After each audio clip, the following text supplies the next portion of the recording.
Emami पक्षर mega स्वास्थ्य मेला अनुष्ठित हो जाइछि। बालेश्वर रेमुणा ब्लॉक स्थित इमामी पेपर मिल्स पक्षर इमामी नगर जगन्नाथ मंदिर स्थित भोजन मंडप मेगा निःशुल्क स्वास्थ्य मेला अनुष्ठित हो जाइछि।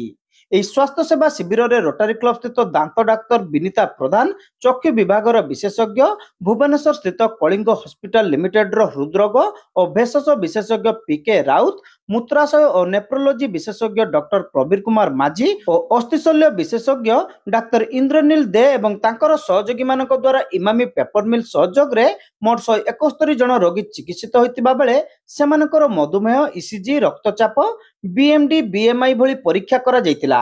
ଏହି ସ୍ୱାସ୍ଥ୍ୟ ସେବା ଶିବିରକୁ ଇମାମି ପେପର ମିଲ୍ସର ସାଧାରଣ ପରିଚାଳକ ଡକ୍ଟର ୟୁସୁଫ ଅଲି ସଲାଙ୍କି ପ୍ରଦୀପ ଜାଳି ଉଦ୍ଘାଟନ କରିଥିଲେ।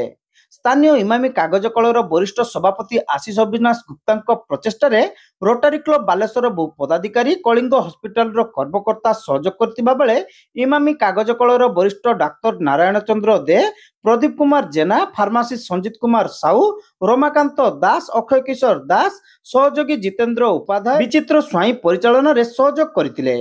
ଇମାମି ପେପର ମିଲ୍ସର ବରିଷ୍ଠ ଲୋକ ସମ୍ପର୍କ ଓ ମାନବ ସମ୍ବଳ ବିଭାଗର ଏଜିଏମ୍ ମନୋଜ କୁମାର ପାଢ଼ୀ ସମସ୍ତଙ୍କୁ ଧନ୍ୟବାଦ ଦେଇଥିଲେ। ଇମାମି କାଗଜ କଳ ପକ୍ଷରୁ ବିଭିନ୍ନ ସାମାଜିକ କଲ୍ୟାଣ କାର୍ଯ୍ୟକୁ ସାଧାରଣରେ ଭୂୟସୀ ପ୍ରଶଂସା କରାଯାଇଛି।